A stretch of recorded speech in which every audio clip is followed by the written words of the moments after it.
وأشهد أن محمدا عبده ورسوله أشهد بأنه بلغ الرسالة وأدى الأمانة ونصح الأمة وكشف الله به الأمة وتركنا على محجة بيضاء ليلها ونهارها سواء لا يزيغ عنها إلا قليل. اللهم صل وسلم عليه وعلى آله وصحبه ومن اهتدى بهديه واتبع سنته إلى يوم الدين وسلم تسليما كثيرا. أما بعد، عباد الله، أوصيكم ونفسي بتقوى الله عز وجل. يقول في محكم تنزيله: ولقد وصينا الذين أوتوا الكتاب من قبلكم وإياكم أن اتقوا الله.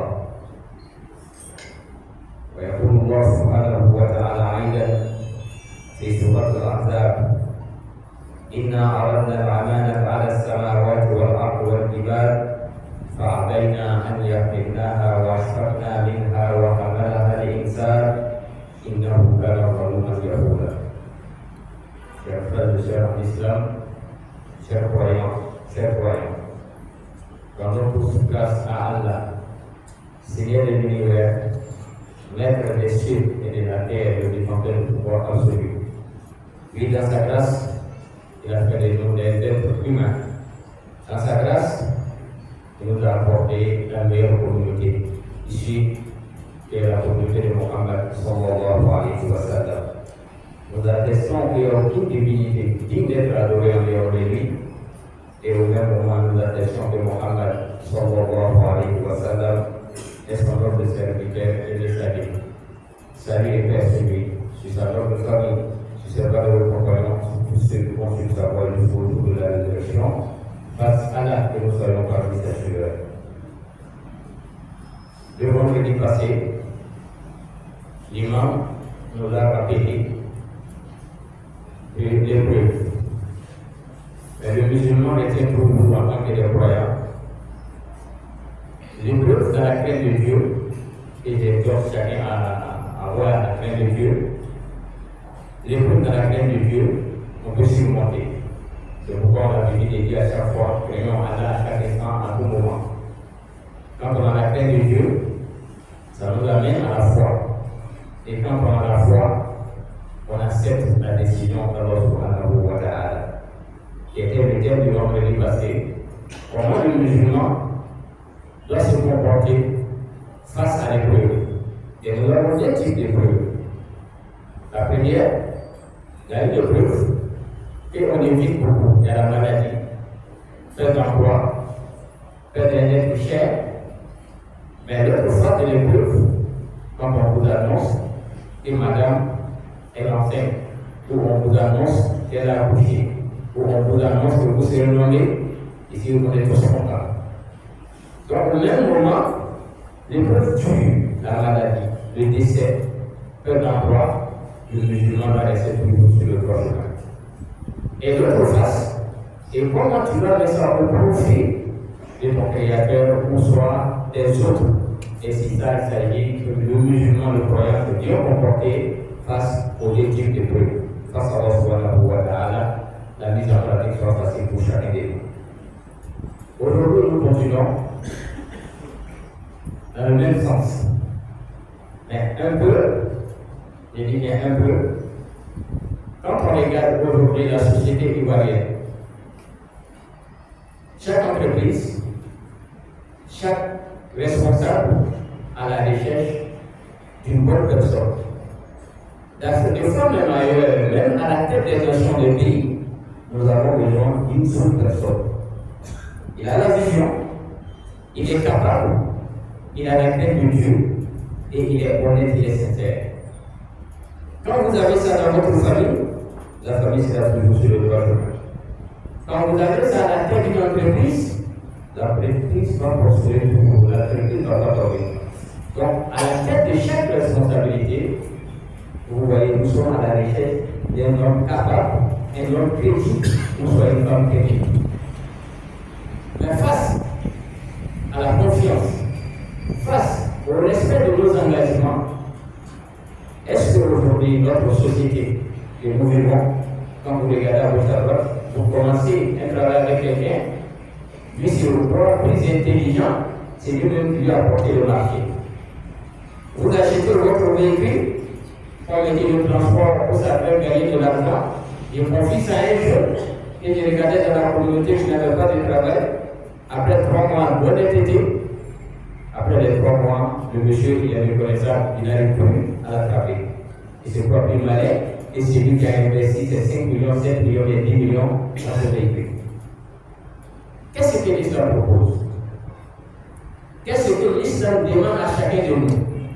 Monsieur et madame à la maison, vis-à-vis de vos enfants, de vos voisins, vos collègues, face à la nation, j'ai dit bien, vous êtes enseignant, vous êtes médecin, agent de sécurité, soit vous êtes paysan, vous êtes transporteur, à chaque niveau, chacun a besoin d'un homme honnête. À commencer par nous-mêmes d'abord, nous devons être honnêtes, nous devons respecter nos engagements. C'est pourquoi Dieu nous dit dans le livre de Coran, Surat 33, verset 72, je cite, j'ai dit, la confiance dont on parle aujourd'hui, respect d'engagement, il dit que moi, Allah, j'ai proposé ça d'abord au ciel et à la terre. Et aux montagnes, mais ils ont refusé d'accepter. Pourquoi tous ces créatures ont refusé d'accepter cette lourde responsabilité? À commencer par l'adoration de Dieu, en voulant que Allah lui seul total d'adoration, sans rien associer à Allah. Quand on parle de la prière, quand on parle de la zakat, quand on parle du hajj, quand on parle du mois de Ramadan, c'est uniquement pour Allah lui seul. Mais tous ces créatures de Dieu l'ont refusé. Mais qui a accepté?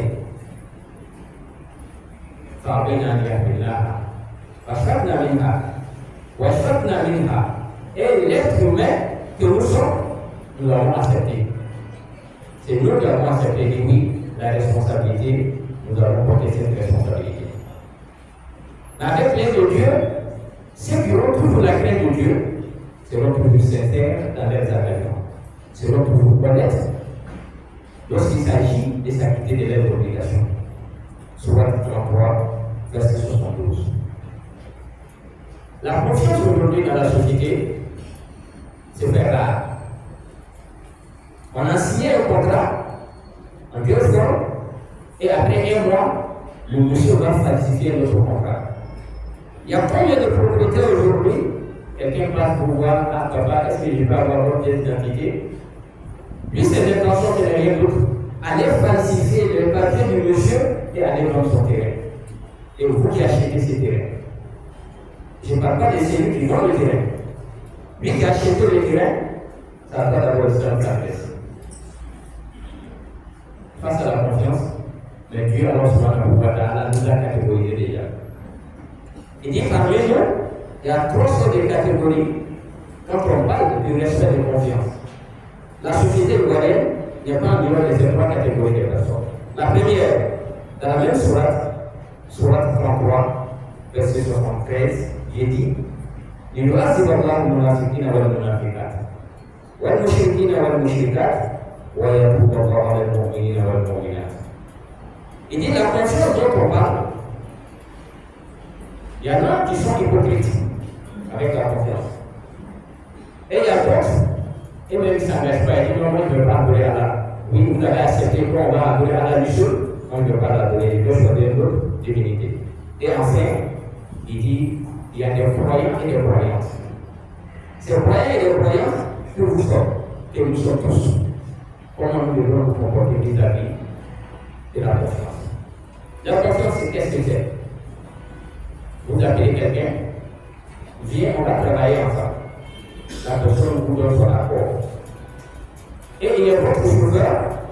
Nous sommes partis sur une base et chaque 3 du mois, le 3, je vais payer mon salaire.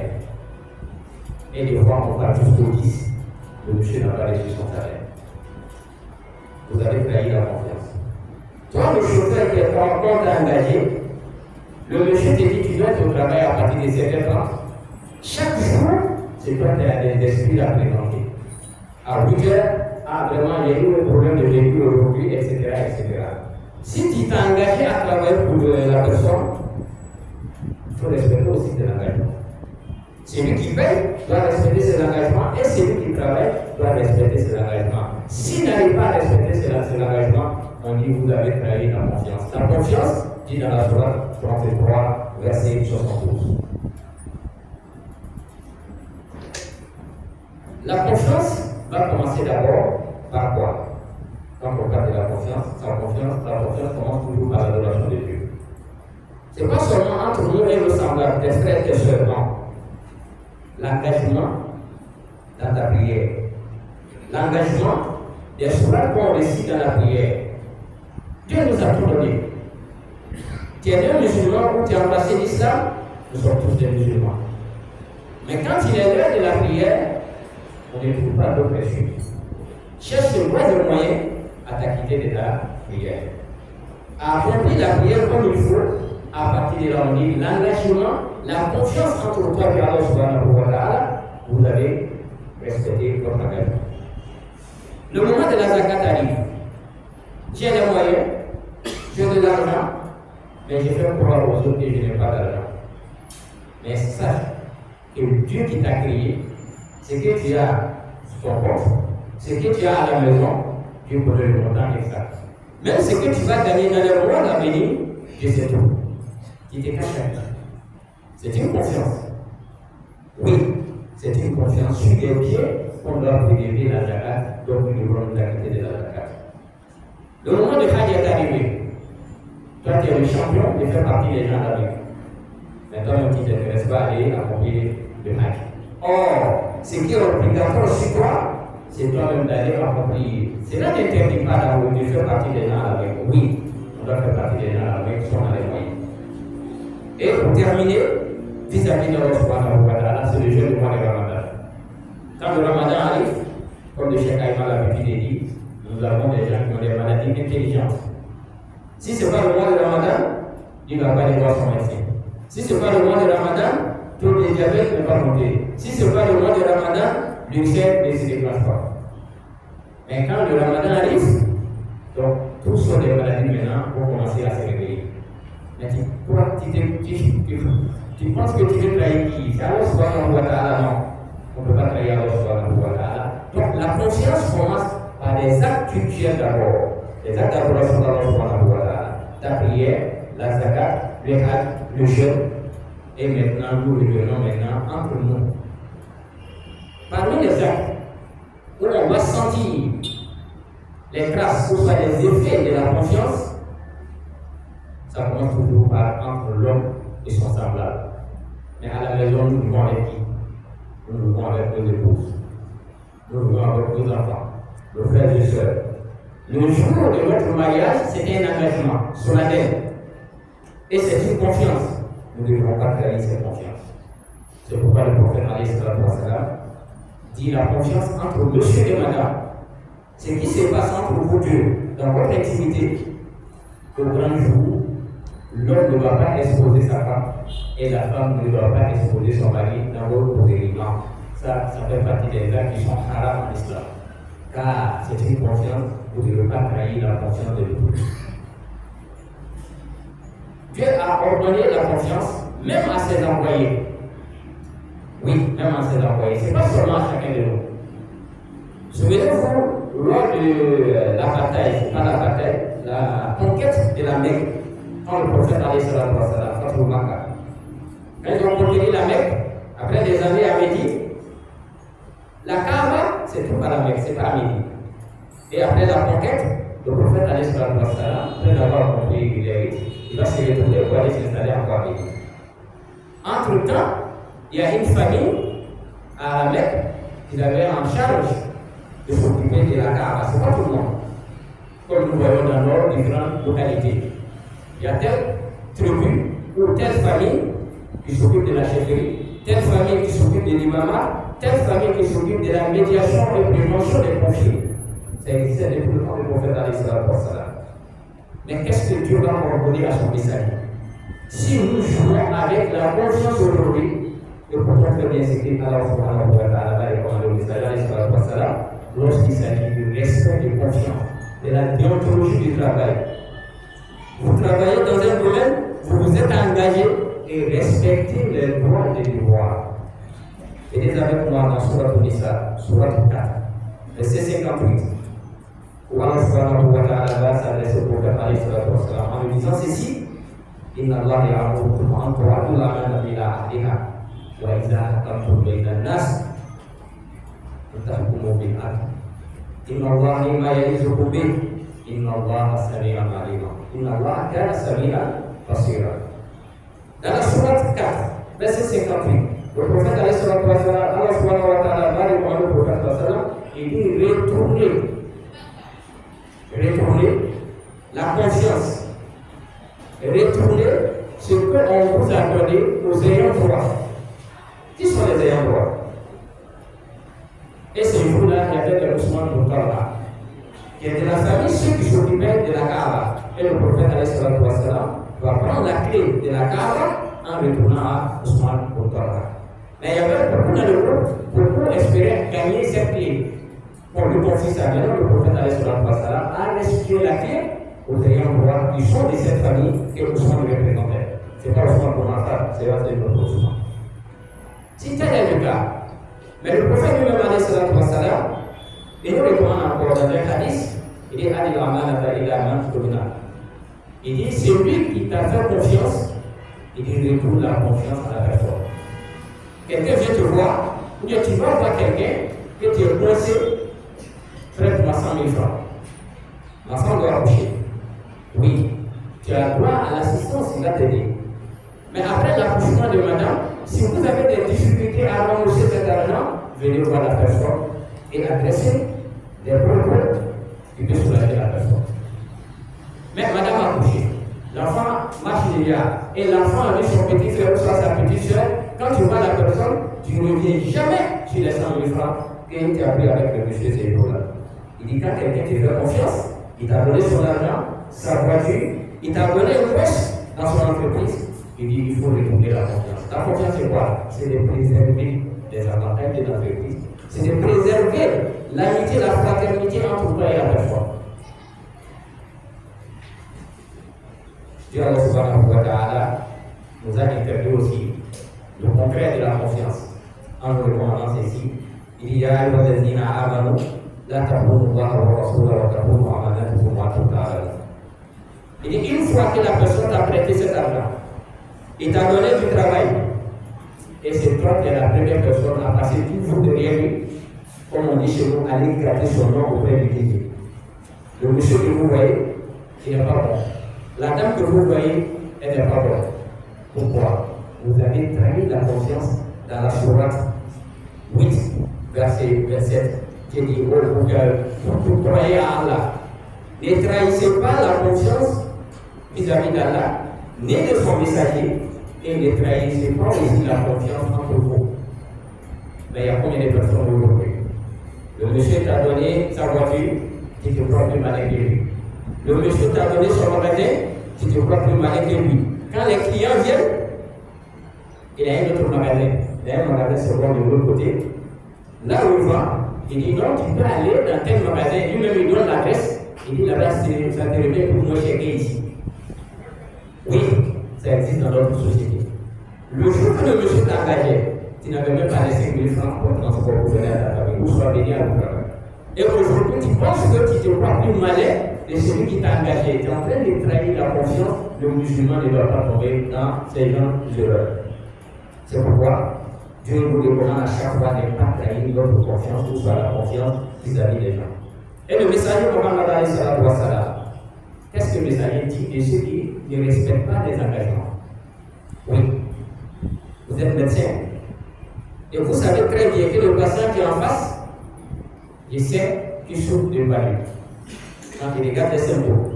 Mais sur les examens, comme je vais gagner plus, je vais lui recommander au moins 6 examens ou 7 examens. Car à partir des examens, il y a un retour chez moi. Je ne dis pas que c'est tout le monde. Je ne dis pas que c'est tout le monde. Mais c'est lui qui est dans cette erreur. Sachant aujourd'hui que ça fait partie des choses que Allah a interdites sur toi. Quand tu regardes un patient, s'il n'a pas les moyens, toi-même tu peux l'aider. Mais comment vous pouvez augmenter, charger la personne avec ce qu'il n'en a pas? Donc vous allez demander les 5 examens. En demandant les 5 examens, il avait besoin de 2 examens, vous avez trahi la confiance vis-à-vis d'Allah subhanahu wa ta'ala. nous disons et nous le faisons à chaque fois. Le musulman partout où tu vas exercer, le musulman partout où tu vas travailler, il faut montrer pour ta belle religion qui est l'islam. Ta belle religion qui est l'islam, c'est quoi? Dis la vérité. Et quand tu vois quelque chose, et la chose que tu dois rendre aux gens, et ça soit de la qualité. Et si ce n'est pas de la qualité, il faut déclarer aussi que non, ça c'est le second choix, c'est pas le premier choix. Toi, maître mécanicien, le monsieur t'a donné sa voiture, c'est parce qu'il n'a pas assez de moyens. Il te dit non, regarde ce qui ne va pas. Et tu lui dis oui, ah, mon papa ou ma maman, voici les pièces qu'on doit remplacer. Et il te donne son argent, 200 000 francs, 400 000 francs. Et tu enlèves les mêmes pièces, et vous allez les laver et remplacer les mêmes pièces, et en empochant les 400 000 francs, car nous sommes à la fin de l'année de 2023. Si tu crois que tu as gagné, non, vous n'avez pas gagné, vous avez perdu. Vous avez perdu vis-à-vis d'Allah subhanahu wa ta'ala. Vous avez perdu vis-à-vis du messager Muhammad alayhi salatu wa salam, et vous avez perdu en vous-même en regardant la personne. Toute personne qui est normale, quand vous voulez l'argent de quelqu'un, parce que ça c'est notre forme de vol, en regardant la personne, vous avez même la peur intérieure. Pourquoi? Ce que vous avez fait n'est pas islamique. C'est pourquoi le prophète alayhi salatu wa salam dit celui qui veut gagner l'amitié d'Allah, celui qui veut gagner l'amitié du prophète alayhi salatu wa salam, il dit il y a trois choses. Il faut être parmi ces trois choses-là. La première, c'est le hadith. Il dit quand tu parles, il dit la vérité. Oui, un ouvrier, quand tu demandes de faire de lui, dis la vérité. Et ensuite, il faut amana.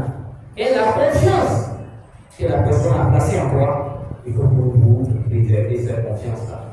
Ne prends pas l'argent de la personne et allez acheter des matériels, vraiment en sachant que ça c'est pour 3 mois, bien c'est pour 4 mois. Or, ça porte le même nom. Surtout, nous nous adressons encore plus à nos frères et sœurs commerçants. En cette période, le comportement du musulman, ça doit être au profit de sa religion, au profit de faire partager l'islam à tout le monde. Ce que je vends, c'est de la qualité. Si ce n'est pas de la qualité, il y a un prix un peu moins que ça. Mais vous prenez des produits qui sont de bonne qualité et en vendant cher, faisant croire à la personne parce qu'il n'est pas musulman, que non, tout ce qu'il veut faire face à un homme musulman, je n'ai pas de péché. Non. Le prophète alayhi salam dit, quand on parle de la confiance, il ne s'agit pas seulement du musulman, il s'agit vis-à-vis de tout le monde. Il s'agit de vis-à-vis de tout le monde. Et surtout nos frères aussi qui sont dans le transport. La confiance, on a fixé le prix du transport. On dit de un point A à un point B, c'est 200 francs, bien c'est 300 francs. Parce que vous voyez, il fait 16h, 17h, et soit il dit non, je vais doubler le prix. Il va doubler le prix. Mais il y a une chose, en doublant le prix, ça ne va pas devenir non plus. En doublant le prix, ça va témoigner de la miséricorde de Dieu. Regardez autour de vous. Ceux qui profitent toujours des événements pour s'enrichir, soit lui-même ou soit sa progéniture. Il est soit lui-même ou soit sa progéniture. Donc l'islam est une religion qui vient équilibrer la société, la justice sociale, surtout en préservant ce qu'on appelle l'honnêteté et la confiance dans tous les différents domaines. En respectant la confiance et droit des autres dans nos différentes activités, je vous assure, toi tu seras un modèle dans mon domaine. Et nous parlons beaucoup aujourd'hui de la corruption. La corruption, si les musulmans pratiquaient plus l'honnêteté en respectant les engagements, je vous assure, si on va priver les gens, le musulman va être devant de tout chose. Car la religion des recommande, ça fait partie des obligations supports. Venez avec moi des exemples pour terminer. Quand on respecte nos engagements dans la société, nous respectons nos engagements vis-à-vis de nos époux, de mon époux, de mes enfants, de mes semblables, c'est une société équilibrée dans la famille d'abord. Dans mon travail, même si les gens sont jaloux de moi, tôt ou tard, les gens vont accepter, en faisant toujours avec la sagesse et le respect des autres. Parce que quelqu'un se voit plus honnête, mais en dénigrant pour le monde, non. Ce que toi tu as compris, c'est parce qu'il n'a pas encore arrivé à ce niveau, puis alors subhanahu wa ta'ala, il atteint ton niveau. Car hier, tu étais dans l'erreur, et Allah t'a fait grâce aujourd'hui, tu deviens un homme sincère et honnête dans la société, jusqu'à ce qu'on prend les grands supports. Donc ça c'est la grâce de Dieu, donc n'expose pas les autres aussi, il faut les appeler à être honnêtes contre toi. Le prophète alayhi sallam dit dans un hadith, il dit, il y a un monsieur qui a acheté un terrain à un autre monsieur. Il a acheté un terrain à un autre monsieur. Et le marché est conclu. Ils ont terminé le marché. Lui qui a acheté le terrain de le bien. Et en fouillant le terrain, il va tomber sur une caisse, vous me faites comprendre, remplie d'or. C'est-à-dire la caisse est remplie d'or. Il y a or qui est rempli, qui a rempli la caisse.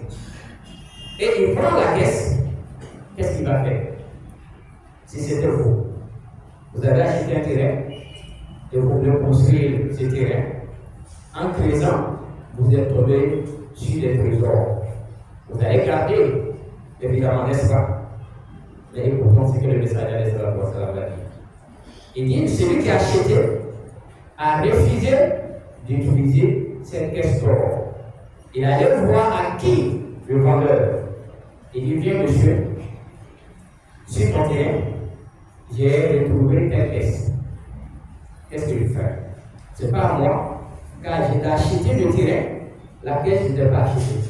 Et le monsieur dit que non, moi je t'ai vendu le terrain, y compris ce que tu vas trouver dans ce terrain. Donc, ils se sont disputés, ils vont aller vers un médiateur. C'est lui qui va trancher. Chacun doit être honnête.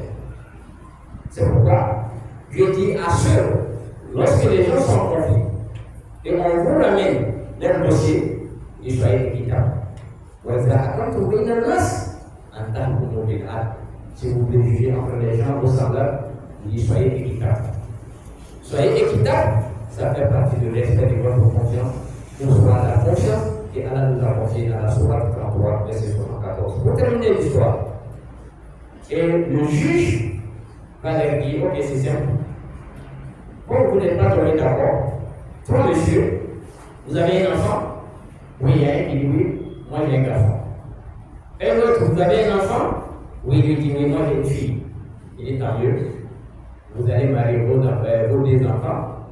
Et cette richesse-là, cette quantité d'or, vous allez financer les mariages. Et la suite de cette richesse, vous allez donner ça comme ça. Quelle intelligence! Et les gens acceptent de marier leurs enfants et en finançant les mariages et leurs installations à travers cette caisse d'or.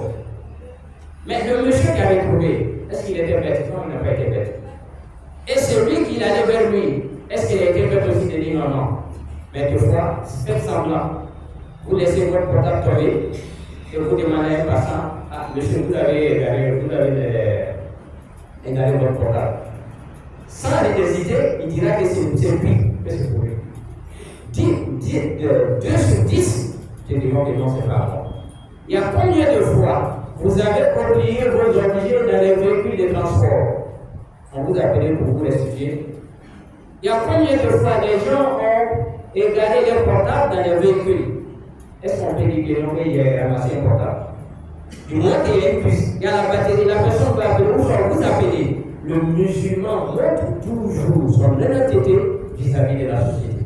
Si vous avez peur, en restituant l'objet, vous convoquez à la police, venez voir votre livre religieux, c'est la somme Dieu placée, appelez la personne, rendez-vous dans telle mosquée, comme nous avons vu des cas dans cette mosquée. Pour dire, le musulman, partout où il ira, partout où il va travailler, il montre toujours la haine de Dieu, la sincérité, l'honnêteté, la confiance vis-à-vis de tout le monde. Et je m'adresse plus à nos frères commerçants. Le prophète a dans cette orientation, il dit le commerçant doit être un homme honnête, un homme qui respecte tous ses engagements. Un monsieur qui s'est déplacé et il a confié son entreprise à un commercial, quelqu'un qui travaille avec lui, et lui montre un pain en lui disant, ce pain-là qui va vendre, il y a des défauts dessus. Il faut déclarer aux acheteurs. Et il y a un juif qui vient vers lui et le commercial a vendu ce pain sans déclarer le défaut. Et à son retour, il demande au monsieur, ah mais le pain que je t'avais confié, où ça est non, il y a un monsieur qui a acheté. Il dit, est-ce que tu as déclaré les défauts? Il dit non. Il n'a pas déclaré les défauts. Qu'est-ce que le monsieur va faire? Il prend sa route à la recherche de cette personne qui n'a quitté pas la vie, pendant 3 jours, juste aller retrouver la personne, et il vient voir le monsieur, ah, il dit non, pas quoi vous avez vu, il y a des faux là-dessus, vraiment je viens te donner ton argent et récupérer ma marchandise. Qu'est-ce que le juge va faire? Il dit, mais tu es de quelle religion? Il dit, non, moi je suis musulman. Et ça va être une leçon pour chacun de nous. Tu es un maçon, tu as demandé 5 paquets de ciment, on a envoyé les 5 paquets de ciment, il faut utiliser les 5 paquets de ciment. Ne plus pas les 3, pour aller prendre les 2. L'argent des 2 paquets ne va pas te rendre riche. Ça va te donner des dieux. Et le monsieur pose la question, mais qu'est-ce qui t'a motivé à venir vers moi pendant que tu as fait 3 jours à la maraîchère? Il dit non, ma religion. Mon messager, Mohammed sallallahu alayhi wa sallam, dit Man khashana falaysa minna. Il dit quiconque commerçant ou pas commerçant triche son travail ne fait pas partie de sa communauté. Et c'est qui m'a motivé de venir vers toi, de venir déclarer. Il dit ok, j'ai compris. Est-ce que vous savez que l'argent que j'ai remis à ton commercial, celui qui gère ton magasin, que c'était des faux billets? C'était des faux billets que je lui ai remis. Mais vu ta confiance et ta religion, garde ton argent, mais moi j'embrasse l'islam. Donc on peut partager les valeurs islamiques dans tous les domaines. Donc chers ouvriers, les professionnels, soyons sincères. Acquittons-nous de nos obligations qui est la confiance et le travail bien fait. Et à partir de là, nous allons propager l'islam avec la douceur, avec la sagesse et surtout dans cette belle société qui est la société ivoirienne. On peut parler à la